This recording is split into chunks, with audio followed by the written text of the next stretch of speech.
ಅಂದು ಲಕ್ಷ್ಮಣ ರೇಖೆ ಎಳೆದಂತೆ ಎಂದು ಈ ನರಸಿಂಹ ಹೇಳುವ ಈ ಸಿಂಹಳಕೆಯನ್ನು ತಾಗಿ ಬಾರೋ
ನಾನು ಜೀವಂತವಾಗಿ ಬದುಕಿರುವವರೆಗೂ ಅಂತದಕ್ಕೆ ಆಸ್ಪದವನ್ನು ಕೊಡಲಾರೆ.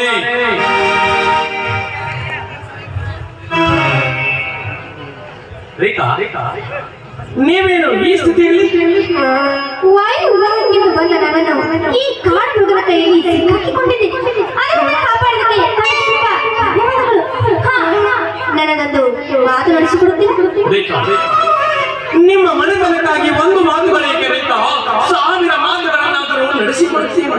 ಅದೇನಂತ ಹೇಳಬೇಕಾ? ಅದೇನಂತ ಹೇಳು. ನನ್ನ ಹತ್ರ ಹಣ, ಆಸ್ತಿ, ಅಂತಸ್ತು ತುಂಬಾನೇ ಇದೆ. ಆದರೆ ನಾನು ನಿಮ್ಮ ಧೈರ್ಯ ಸಾಹಸಕ್ಕೆ ತುಂಬಾ ಮೆಚ್ಚಿಕೊಂಡಿದ್ದೇನೆ. ರೇಖಾ, ಬೇಜಾರು ಬೇಡಿ. ನನ್ನನ್ನು ತಮ್ಮ ಸದೈಕಿಸಿಕೊಳ್ಳಲು ನಮ್ಮ ಅಡಿಗಳು ಎಂತ ಚಾಂಡಾಲ ಮಾತುಗಳನ್ನಾಡ್ತಾ ಇದೆಯಾ ರೇಖಾ? ಎಂತ ಚಾಂಡಾಲ ಮಾತುಗಳನ್ನಾಡ್ತಾ ಇದೆಯಾ? ನಿಮ್ಮ ಮನೆಯ ಅನ್ನ ಉಂಡು ಬೆಳೆದು ನಿಮ್ಮ ಮನೆಯ ಕರಸೇವಕನಾಗಿರುವ ಈ ನರಸಿಂಹನಿಗೆ ಎಂತ ಮನೆ ದ್ರೋಹದ ಕೆಲಸವನ್ನು ಮಾಡಲು ಹೇಳಬೇಡಬೇಕಾ?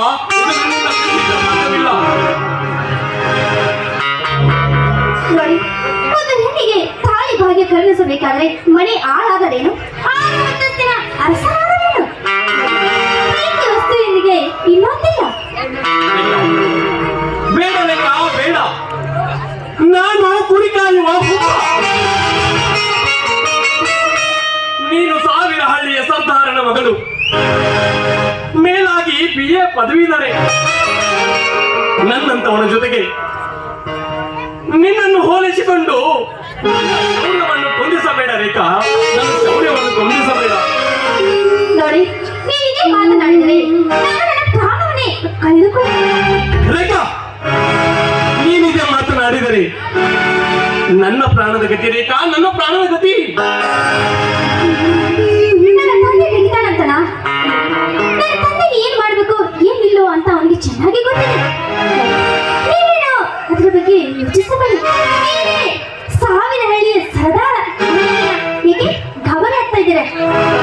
ನನ್ನೊಂದಿಗೆ ನೀವು ಹಾಡಿ ಕುಡಿಯಬಾರದೆ? ನನಗೇನೋ ತುಂಬಾ ನಾಚಿಕೆ ಆಗ್ತಾ ಇದೆ ರೇಖಾ, ಭಯ ಆಗ್ತಾ ಇದೆ ರೇಖಾ, ಭಯ ಆಗ್ತಾ ಇದೆ. ಖಂಡಿತ ವೀರನಿಗೆ ಭಯವೇ? ಬನ್ನಿ, ನನ್ನೊಂದಿಗೆ ಹಾಡಿ ಕುಡಿಯಬಾರದು.